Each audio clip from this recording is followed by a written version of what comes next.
My name is Joe Dalton, entrepreneur and business coach. Welcome to Breakthrough Brands. Each week we bring you an inspirational story and an insight to the minds of some of the top business leaders, authors and mentors from around the globe.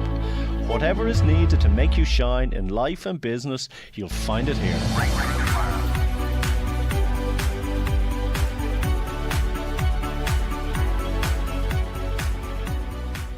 On this week's show, we have Donna Kennedy. Donna is a 3-time best-selling author with The Confidence to Succeed being her most recent release. She's a qualified psychologist, life coach, business coach and mentor. Her academic work has been published nationally and internationally by various faculties, including the American Journal of Psychology and the Irish Psychological Record. She has been endorsed by world-leading organisations and has worked with many personal development leaders, including Bob Proctor from The Secret, Mark Victor-Hansen from Chicken Soup for the Soul, Brian Tracy, Sharon Lechter, Lorel Langemier and Tony Robbins. If you wish to reach me about any of the topics covered in this episode or any other episode, you can get me on WhatsApp 086 821 0037 or email joe@jdc.ie or follow me on LinkedIn under Joseph Dalton. I also need your help to spread the word. If you could please take 2 minutes to share, like or make a comment on this episode, I would be truly grateful. And welcome to Breakthrough Brands. On today's show we have Donna Kennedy. Donna, how are you? Wonderful. How are you? I'm great. So Donna, tell me this. You are a motivational speaker, you're an author, you're a mentor. I listened to you speak a couple of weeks ago and I have to say the information you gave right across was excellent. But wasn't always that way for you, was it? No, I suppose the way I got into speaking really was as a result of meeting up with lots of speakers. The reason I did that was because I had quite a few challenges growing up, and to overcome those challenges, I felt that for me personally, it was more effective to find people who had what I wanted and model their strategies rather than just relying on textbooks, for example, or traditional approaches. So I literally went around the world, found people who had what I wanted, and I had no agenda. So they were happy to meet up with me and to share their knowledge and information. And I applied that information into my own life and come up with similar results. So I think it's a much more effective way of learning. There's a lot of people out there who want to do something different and they mightn't feel that they're successful or they want to make that change, but there's that fear factor inside. What would you say to those people out there? Like, we can all say just do it, but there's a process involved. Well, I think the first thing people need to realise is that they're unique and stop comparing themselves to other people, because we have a kind of natural tendency to have a societal comparison. So we look at maybe somebody who has what we want, or we look at a speaker, or we look at someone on TV or a successful business person, and we think, I want to be like them. But in actual fact, you should never want to be like somebody. You should always want to be like yourself. And if people can identify their own strengths, their own resources, their own unique selling point, they'll be far more effective and they will do far better than if they were ever to emulate somebody else. It's really about being very natural. Like, I've discovered over the last couple of months or so, like, I do talks myself and, I would normally talk about be positive and have that positive mental attitude. But I've realised it really boils down to your self-worth. It's really, and it's an inner, something that's from within that needs to come out. And if you can find that self-worth, everything can change. Yeah, and I think actually a lot of people as well, they kind of wait for that self-worth, or they wait for the self-belief or the confidence. I mean, in my industry, I find a lot of people are saying, can you get me confidence? Or, when I believe in myself, I'll do X, Y, or Z. But what people need to realise is, if we look back at our greatest learning point, which is when we were kids, and we were there without doubt, we were there for curiosity, we just wanted to sponge up information. And by that, we learn so many things much quicker when we're younger. Even in the first 4 years, we learn at rapid speed. And then over time, people start to doubt themselves and people start to question themselves, and I think from that, people kind of say, well, I have to be good at this before I can believe in myself. Whereas a kid, we just do it, we practice it, and then we become good at it and get belief. And I think if people approach life from that kind of stance, if they say, okay, well, I might not be good at it, I'd love to be, but maybe I just need to practice, probably be rubbish at it the first time, a little bit better the second time, better the third time, and so on until they perfect it. And I think it's much more useful strategy. So, for example, a lot of people would ask me about confidence because of my book. And one of the things that people would expect is that I came across this thing and somebody taught me how to be confident, which wasn't the case at all. I literally had to practice from, for example, at one point I was afraid to cross the road on my own. Now I talk in front of thousands of people on TV. I'm on radio with you, and I could go up on stage in front of thousands of people, no problem. But that didn't come just in 2 seconds. That came, or even I didn't get self-belief before I did that.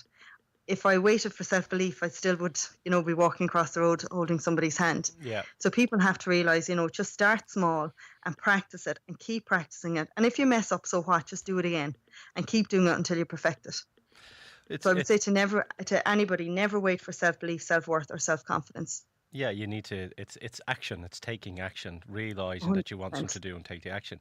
And it's also about upping your skills. If you want to be the best in your industry, you want to be the best of whoever you want to be yourself, you need to really work on it. And it's something, it's just something that I'm just going back to, you said, people will see people on TV or they'll see people on stage and they go, oh, I'd love to be like them. But they also forget that it took them a long time to get to where they are now. There's a bit of patience in there, there's a bit of graft, and it takes time.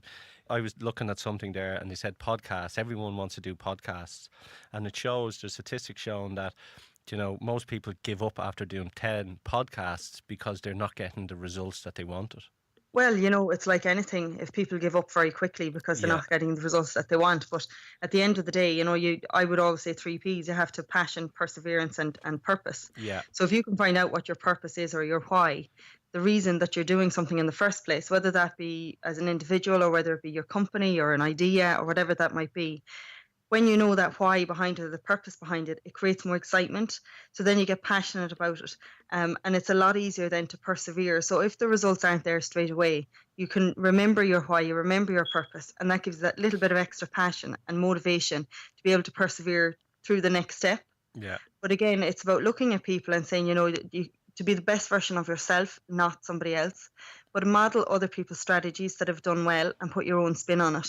That's because right. there is somebody out there that has done exactly what you want to do. They've done it before. They may have put a different spin on it, but again, that's their unique version. So if you can put your unique version on it, again, that gives a little bit of excitement, and that passion brings you through and allows you to persevere. Definitely. We've all worked on projects probably till 2, 3 in the morning, and it feels like, you've only been working on it for an hour or so because you're passionate about it and you know the why. And we've also then worked on other projects till 3 in the morning and you've hated every moment of it and it has dragged in. The difference there is the 3 Ps. Well, it's very important for people to get excited about what they do. But one of the main things that I find is a lot of people find it hard to create momentum and then very difficult to maintain momentum. And there's lots of different aspects of that people need to consider. And one of them is being human. Everybody has, their days where they don't feel 100% excited about something. But it's to have more days that you feel excited about something than you don't. And it's a lot of people look at speakers and they think, they're on fire 90% or 100% of the time. And that's why I speak from a very real place, because people need to realize to get brilliant results, you don't actually need to be on fire 100% of the time. It's actually unhealthy to be, in my opinion, to be up there in a hyper state all of the time, because your body likes balance. It doesn't like hyper or hypo states. So it's much better to have balance and then to just continue to practice what it is that you want until you get that result, which is totally possible. But it is just a matter of, being motivated and maintaining momentum. But then if you've got times in between where you don't particularly feel really excited, just acknowledging those but not dwelling in them, and that'll get you through. And again, just sticking with it. It's so important that people stick with it. Do you think there's luck involved? I think luck is something that people create. I think sometimes there's, people say it's been in the right time or been in the right place, the right time with the right person, which to some extent can be true in certain circumstances. But anyone I know that is successful, meaning in my version being the best you can be, doesn't rely on luck all of the time. Everybody has luck. But, if there were some people who are lucky and some people that aren't, then those that aren't lucky wouldn't achieve the results that they have. And the people who have results generally are people who have worked very, very hard for them. They're generally not the lucky ones, if you like. For example, people can be lucky if they win the lotto, which is a minority of people in the world. But then you have a lot of, inverted commas, lucky people who have worked and worked and worked to get to where they are and appear to be like an overnight success. Because people aren't tracking their progress, people just see the result. And people tend to look at, they tend to criticize people a lot. So people remember the criticisms or the things people do wrong, not the things people do well. So then when they find somebody that's very successful, they think, God, they did it so much quicker than me, or they must have something different. They must be more intelligent, or they must have better connections or something like that. When in actual fact, these people have literally, they've got down there, they've done all the things that they need to do. They've been in the trenches. They've done the things they don't want to do as well as the things they do want to do. And it is that perseverance. And again, remembering your why. Why are you doing this? And if somebody doesn't have a purpose to why they're doing it, like where you said, you could be working at night until 3 o'clock in the morning and absolutely hate it. It's because there's no passion behind it. There's no purpose.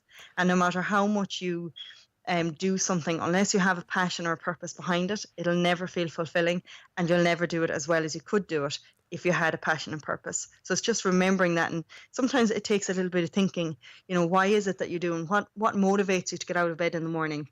What you absolutely love doing. And if you can weave your goals into your purpose and your why, they're a lot easier to achieve.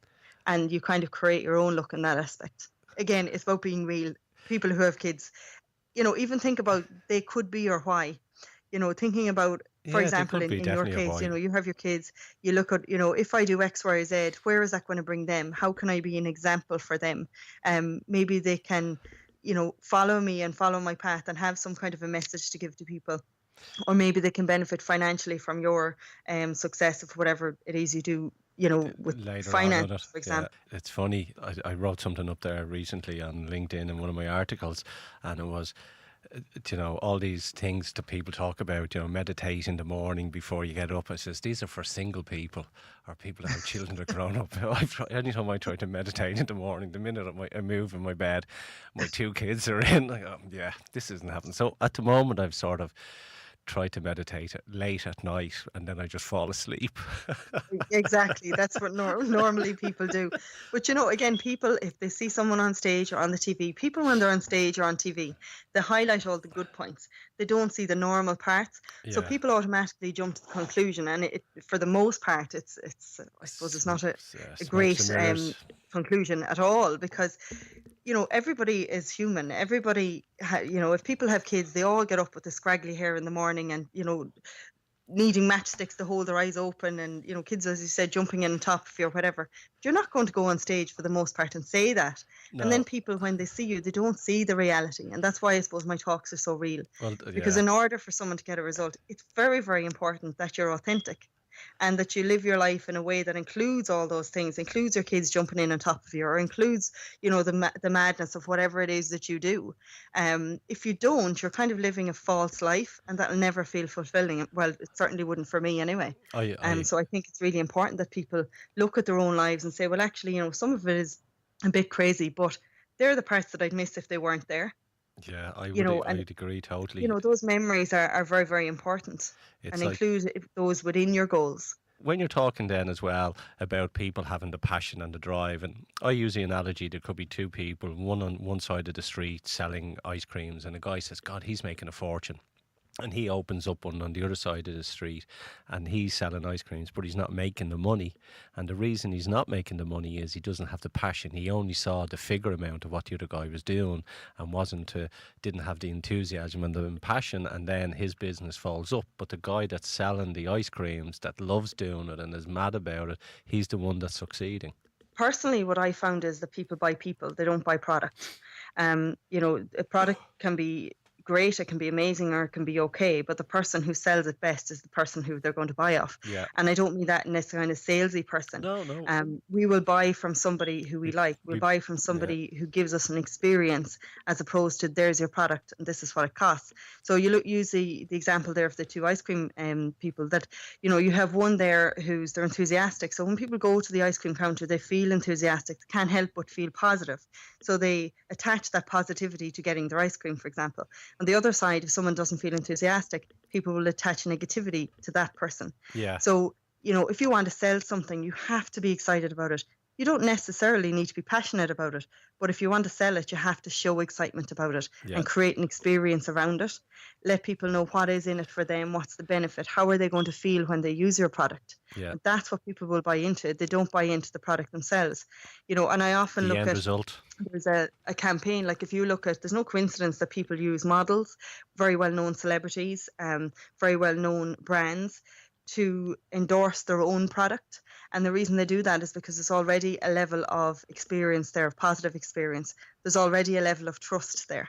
So that in itself, if you have any celebrity and that celebrity is selling, maybe a phone or an aftershave, for example, and people associate that aftershave with this particular person, they automatically think it's good because they're holding it, or because they're associated with it. And that essentially is all about a feeling. People pay for feelings, they don't pay for product. Yeah, definitely. We're just going to take a short break. Are you looking to boost your performance, motivate your sales team, have an all-round structure to your marketing? Get in touch with myself at Breakthrough Brands, or contact me at joe@jdc.ie.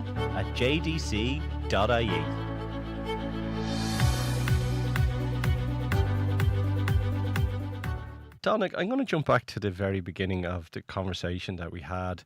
And in that, we spoke about when we were kids and kids just exploring and being sponges and taking everything into their subconscious mind. What happens to a lot of people, and the negativity or the doubt that kicks in, a lot of that has probably to do with what happened to them in their early ages. Maybe their parents were around, or, they watched negative things and picked it up. What's your opinion on that? Well, there is a school of thought that says everything that happens to you before the age of 5 will predict what happens to you for the rest of your life. And although what we are exposed to as kids obviously will affect us, sometimes people have wonderful childhoods, then something happens to them, for example, at age 35, and all of a sudden their life after that is different. So I think it's not necessarily age as such, although we're a sponge when we're younger, and it is very important to fill your environment with positive things. But I think irrelevant of what age you are, you still need to fill your environment with positive things. And I often talk about a thing that a term I've coined called environmental programming, which basically means that your brain is like a sponge, and a bit like a phone downloading apps. It depends on what apps you're downloading will predict what you do on your phone, or, whether you like answering it or not, or what you can do on it. And again, no different if you're in your environment and you have, your family, media, friends, work colleagues, etc., and they're giving you information through your senses as opposed to your phone, you're downloading those apps all of the time. And for the most part, most of what we do is unconscious. So, somebody's heart is beating now, they're breathing, they're not thinking about, well, how will I make that work? So there's a lot of things happening in the background that we don't have to always consciously pay attention to. And when we're downloading all of this information, that's going in every millisecond. For example, we could be at a party and there's lots of conversations going on and we're not really paying attention to them. And then all of a sudden somebody mentions our name and it's almost like our brain just, lights up. Yeah. And it's, what did they say? Yet if somebody said, well, what did they say 2 minutes ago? You couldn't tell them. So our brain is always on the lookout for apps that are relative, that we've already downloaded or that we can relate to. So as kids, adults really download information for them. And this is where the thing, that we look at kids and does, their childhood influence the rest of their life? I do think it influences moments going forward, but at any point on somebody's lifespan or their lifeline, whatever you like, they can change that if they acknowledge the programs that they've installed, whether that be when they were a kid or when they're an adult.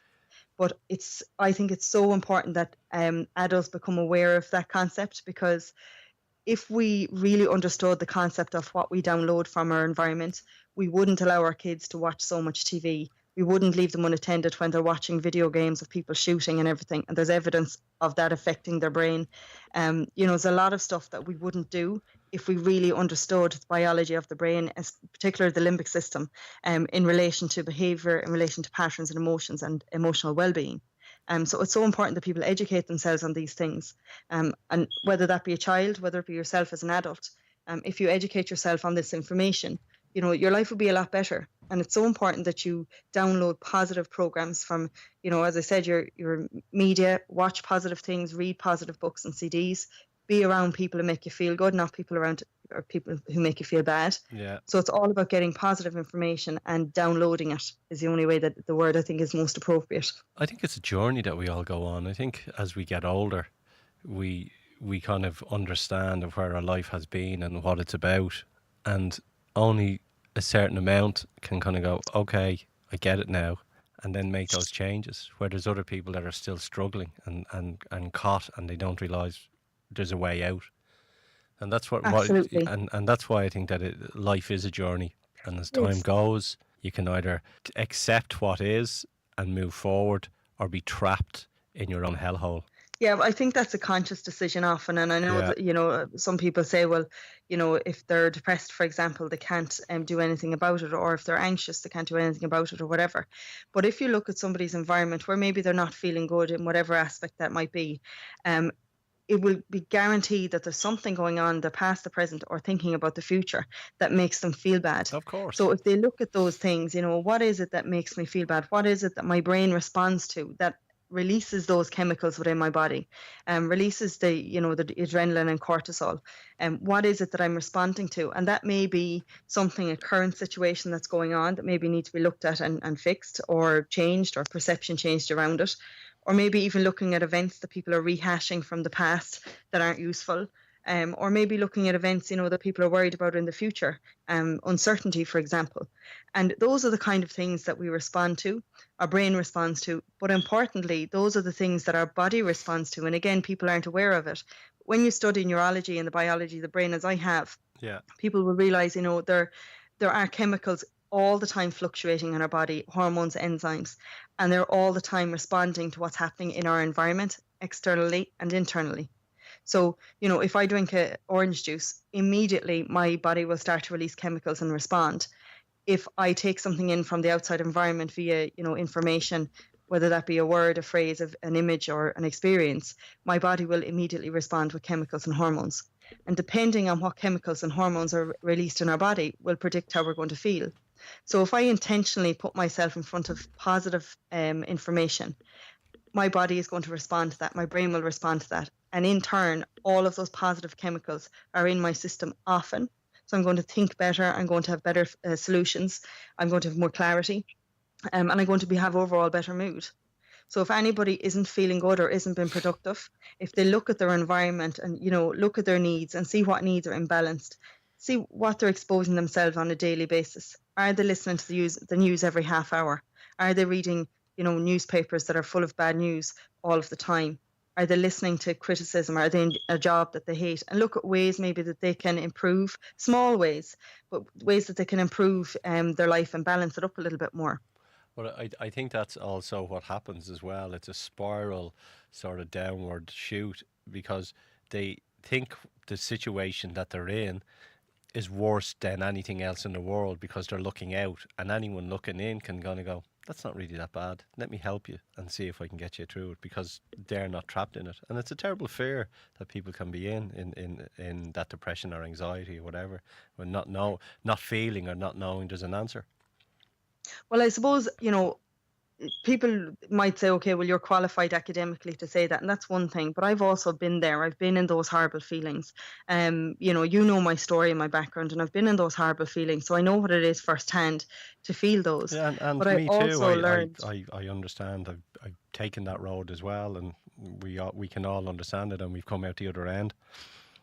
But it is important that people realise, you can come out the other end, but it's having that information, and the information isn't, just taking the traditional route all of the time. The information is there, even looking at our limbic system in our body, how that are in our brain and how that responds, and what we can do to actually allow ourselves to release positive, normal, natural chemicals, hormones and enzymes into our body that make us feel good. If somebody is stuck and they're just looking at, life from one perspective, chances are those chemicals are blocking them.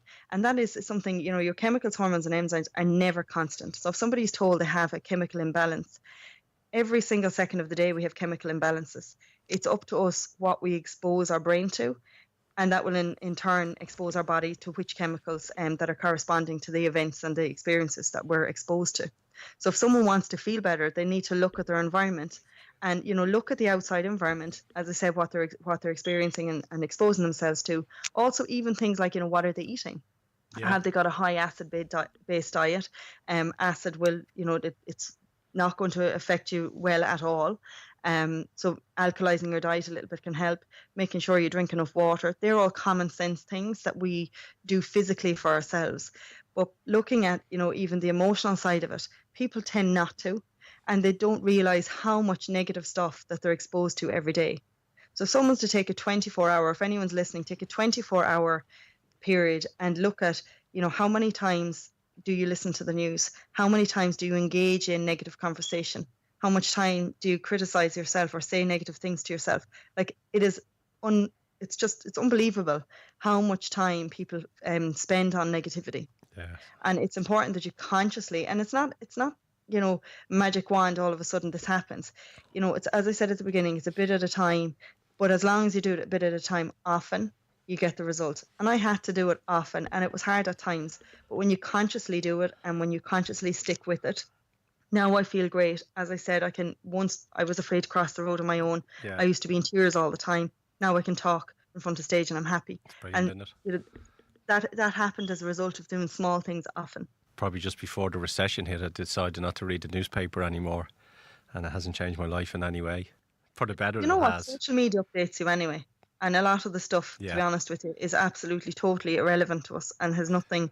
We can hear it once, we don't need to hear it every half hour. There's not much that changes within a 12-hour period. Normally, if you're told in the morning something happened, the exact same thing has happened at the end of the evening. So you don't need to be inundated, but it's not about being deluded either. I mean, you can know what's going on in the world, but you don't have to inundate yourself with it or expose yourself to it on a regular basis to the fact where you feel horrible. Do you explain all this in your book, The Confidence to Succeed? Yes, I do. I explain the majority of it, and I explain it in detail. There's also exercises within the book that people can complete, and it's important that people take action. So the book isn't just, I'm not there to entertain with words. I'm there to get results. So therefore, there's exercise within the book that I ask people to complete as they move through it, and therefore they'll feel different at the end of the book. Or at least if they do the exercises, they should. Well, that's it. It's like it's honest with yourself. It's when I was going through the book, it's a book, but it's also a workbook as well, which is great. Where people will, when you're reading a book and you're getting into it and you have a little pad beside you and you're taking notes, that's all in the book. So it's stored in there as well that you can refer back to as reference, which is brilliant. So I commend you on that. Thank you. And where can people get the book, Donna? They can get it on, most stores have it, or on Amazon as well. My website is donnakennedy.com, but if people go onto Amazon and they type in The Confidence to Succeed, it'll come up, or they can get it in stores, Eason's or any other store has it. And if someone wanted to work with you, where would they tap in and find the information to, say, get mentor with you or book into one of your seminars? They can contact me through my website. It's they can send me an email, info@donnakennedy.com. Then contact me through there, and I'm always open to new things, so feel free to contact me. We were both speaking at an event there maybe a month ago. You definitely have that good feeling, energy about you, and I can see why people resonate towards you as well. Well, thank you very much. It's just about being real and genuine. It is, I suppose that's really the main thing that people need to think about. How long did it take you to get to where you are, or where you felt that you were comfortable? Well, when I was 15, I was afraid to walk across the road on my own, and I was literally half the weight I am, which I was 5 stone, and I'm 5'10" in height. So I engaged in anorexia behaviour, and I went that low. So I was given a week to live. So that was my lowest point. After that, it was a struggle, but I climbed up, and as I said, one foot in front of the other, and sometimes I took a step back, but I just kept going. The first time I actually got on stage was when I was 22. And I would have preferred to chew on glass, I think, than I've got up on the stage. I could hear my heart. I think I could feel my heart. Yeah. I had looked like probably, or it felt like at least I had about 10 espressos in me. I was that frightened. And over time, what basically happened was I was doing an event and I emceed it, and Mark Victor-Hansen was speaking at it from Chicken Soup for the Soul. And we were having a good chat. And he said to me, "Why aren't you speaking on the stage?" And I said, "Well, what would I have to talk about?" And he knew my story, and he knew, the information that I teach and that. And he said, "Look, will you just speak at the next one?" So I said, "Well," I said, "I might." And then I kind of just thought in the back of my mind, "No, I won't, but I'm going to say I might anyway." So then it turned out I was doing an event, and I was hosting an event, and I had a speaker from Scotland come over, but their flight got delayed. And as a host, you can't leave a stage empty. Yeah. So I said, "Okay, well, look, give me a flip chart. I'll go up there." I'll fill the stage for 40 minutes. X and O's. And I literally was just so panicky. And you know what? Nobody noticed. Yeah. And I just got up there and I taught it from a real place. Wow. And someone was in the audience and they said, "I really liked your talk. Will you speak at mine?" And so on and so on. And it snowballed. But again, it wasn't that I suddenly got this newfound confidence, decided to go up as an amazing speaker and just did it. It was literally going up at the beginning. I buckled it and continued just to keep a little bit extra. And, my voice then started to soften where I didn't get panicky. Yeah. All of a sudden I could relax. My heart wasn't racing anymore. And now I just, like being on radio, I just see it as a chat. If I'm in an audience, I pick someone and I say, "Okay, that person, there might be 1,000 in the audience. Pick one at the front, either side, and one at the back." And everyone obviously can relate then because you're looking around the room. Yeah. But I just think when I say I pick one, I don't necessarily look at one. I just think there's one person in this audience that desperately needs to know what I have to say, or desperately needs to be able to relate to something that I say. So I just give it my best, and I think of that one person. And I could change 1,000 people's lives on that particular event if there was 1,000 in the room. Yeah. But my focus is one. And if I focus and I change that person's lives, or if I at least initiate that change, that to me, that's my job done. So that's how I go into an event. So even when, again, it goes back to, having your passion and your why. For me, I never want anybody to go through what I went through. I never want to have anybody feel those feelings that I felt. But I suppose sometimes people need someone to be real and that they can relate to and say, "Actually, do you know what? If she can do it, I can do it." Yeah, I totally can resonate with that. Tell me, best business advice that you'd offer somebody? Value your time. Value your time. Yes, I would say to somebody that put value on your time. If you're doing something for free, only give it to people that value your time, especially in what we do. There's lots of people who will come up after an event and ask for your time and ask for your phone number and the whole lot. I get it at every single event. And who is going to take your advice and who isn't. So the easiest way for me to do that is I put monetary value on my time. And then that takes out what I call some tire kickers. Yeah. The people that really want advice and maybe they can't afford it or something like that, they normally value it in a different way. So it's really important that people value their time and put time into the things that make that are most effective, because a lot of people, if they have a business or whatever, they put a lot of effort into things really that have no major impact on the results that they get. So people to look at, what activities do I do that, I'm busy myself with half the day with, but really they're not influencing my sales or they're not influencing my business. Stop doing those and do more of the stuff that is actually impacting, that is getting you sales, that is creating more money. And then if you have somebody that looks for your time, value it. Don't give your time for free unless someone is going to value it. And, the time that you put monetary value on, make sure that you put a correct value on it. Don't just do cheap, because people don't buy cheap. They buy quality. They buy quality advice.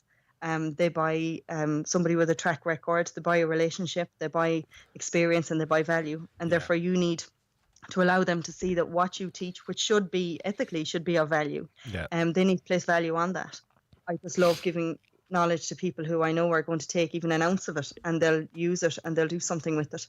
And that to me, then again, I just love doing that.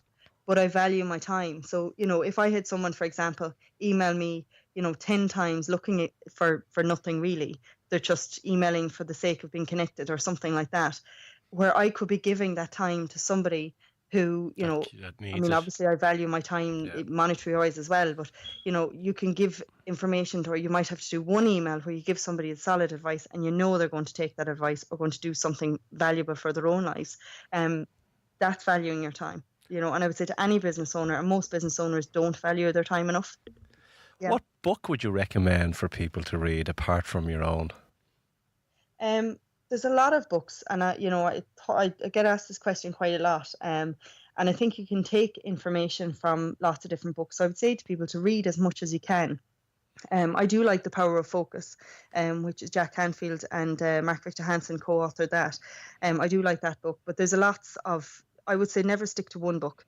Look at all the different books that you can find, especially by people who have established businesses or have, if it's on mindset, find somebody who is a good mind, not somebody maybe who has had a lot of mess up and all of a sudden 6 months later they're writing a book.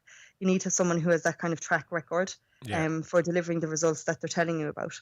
Yeah, it's very important.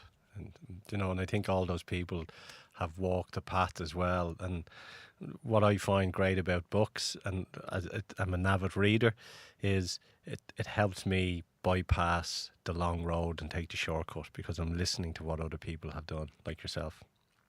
Yeah. And you look, every single person has made mistakes. There's not one person that I know that has done really well that hasn't. So people don't need to be afraid of making mistakes. Just keep making mistakes and then eventually you'll get it right. Yeah. And if again, and I know recently I'm on Facebook and I put up a post recently about, a lot of people are afraid to get no in business, to get the answer no, so they don't ask. Yeah. But, if you ask 10 times and you get no 9 times, but you get that one yes, that one yes is far better off than if you didn't ask at all.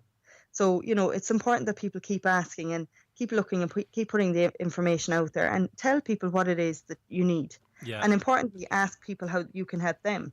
If you're helping somebody, their natural inclination is to give it back. That's not why you should help someone, but the natural thing is to help you back. So, when you meet somebody, say, look, how can I help you? How can I serve you? Yeah. Absolutely. Yeah. And you should be in a mindset where you want to help people. Definitely. You should never be in a mindset of lack. There's more than enough for everybody to go around. And I help people all the time, even people in the same industry. And people have often asked me, well, why would you help them? They're your competition. I would always say, there's no such thing as competition. I don't see things as competition. I see it as looking at various different people that are in your industry and collaborating, or looking at ways that you can help each other, looking at your own strengths and building on those. And we should all, if we all did that, it would be a lot better off, I think. There's a section of the population that won't get you and will get them. That's how it works. People, as you said, and we agree, people buy off people. So they're buying off you or they're buying off him or her. And if you put yourselves together, you'll still do the same amount of business. It's just that different people will resonate towards us. Well, I think if people have the mentality of lack, and this is where I think a lot of business owners, they're nearly afraid to give their business to anybody, or for almost like for any other business owner to come and maybe grab their customers, that kind of mentality, which really is ridiculous. Because when you think, even if you look at it as an analogy, I suppose, of, you look at Celine Dion and Robbie Williams, they're totally different people, but in the same industry. Now, you can't say to someone, well, you can go to the Robbie Williams concert, but you can't go to the Celine Dion concert. Yeah. That's nonsense. So everybody is going to like a different sound, if you like, or a different personality, or but allow people to experience several. And then your job is to give them the best experience. It's like when I talk to people about prospecting and they have a prospect list, and they won't call the prospects. And the reason why they won't call them is because if the person says no, they're no longer on their prospect list and their prospect list goes down. But it's daft. If it is daft. Yeah. It's the mindset. It's the mindset on it. Well, people have lives. At the end of the day, sometimes, someone has a call. They might have had a call before you called them, and they might have, had a bad call. Yeah. Or they may have had something on that day, or they might be in a rush, or whatever it might be.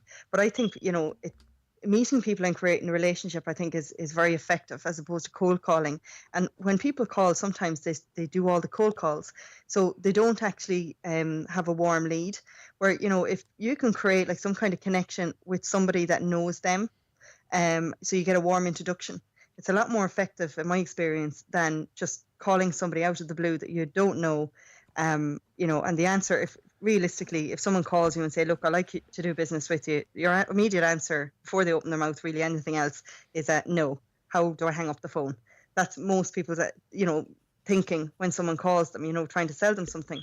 Whereas if you have somebody that says, look, I have a friend called John. John has this product. You should really look at it. You're much more open to having a look at that. So, I would always look at if there was a company that I want to get in touch with, I look for somebody who might be connected with that company, who may have influence in that company, not necessarily the CEO or someone high powered. Normally the person that is of most influence actually is the gatekeeper, the receptionist, or the person who gets the papers, or the person that people see every day. And I get to know them and I create a relationship with them. The natural thing is they introduce you then to the people. Everybody then it's a win-win, and should always approach business as a win-win. Yeah, what can you do for someone else, and what can they do for you? And should always be that way. It'd always be a win-win circle. And that's why, I love LinkedIn. It's my main source, and I speak to a lot of people out there, and I put the shows up there, and I love connecting with people. I love talking to people. I'm a people person, and the more people I speak to and the more people that I get a smile out of, it makes my day a lot happier on it. Likewise. What song would you like us to play out with? I'll tell you what song I actually love if you can find it, and I can't even remember who sings, but it's Rise Up. I'll have to listen to that. Last question before I let you go. What's the future for you? The future for me is impacting more people, and Beautiful. I'm just going to do it on a bigger scale. Brilliant. That's what I want to do. I still want those people, smiling on their face and knowing that I've made a difference, and I'm going to do it with as many people as I can. So it's a matter of scaling up what I'm already doing. That's great. Donna Kennedy, thank you for coming on to Breakthrough Brands. Thanks for having me on. And I shall talk to you soon. Take care. And I just want to let everyone know I'm running a sales workshop on the 19th of June in the Talbot Hotel on Stillorgan Road. So if anyone is interested in learning a sales process to close more sales, please get in touch with me at joe@jdc.ie. Okay, take care. Bye. You're broken down and tired of living life on the merry-go-round. And you can't find a fighter, but I see it in you, so we gon' walk it out. Move mountains, we gon' walk it out and move mountains. And I'll rise up, I'll rise like the day.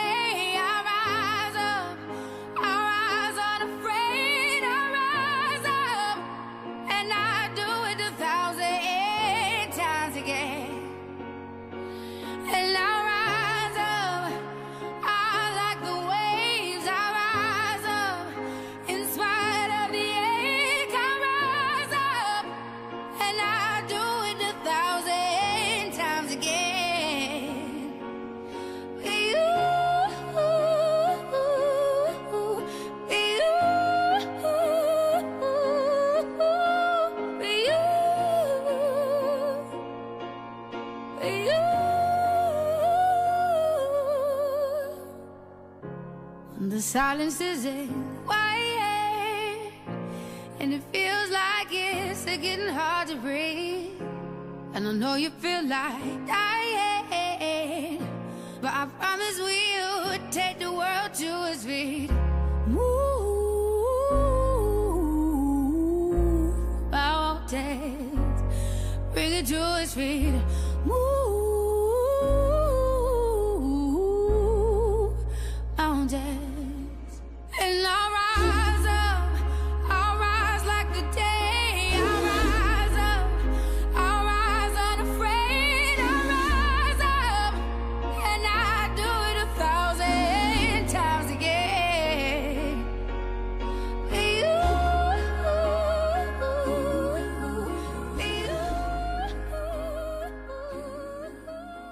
You and I know we can always do better. Breakthrough Brands Sales Acceleration Specialists, helping companies reach peak performance by introducing a marketing strategy to build a better prospect pipeline. Develop your leadership and sales skills with Breakthrough Brands Custom Sales Training Development. Go to Breakthrough Brands at www.jdc.ie or click the link on this page to see if Breakthrough Brands and you can work together.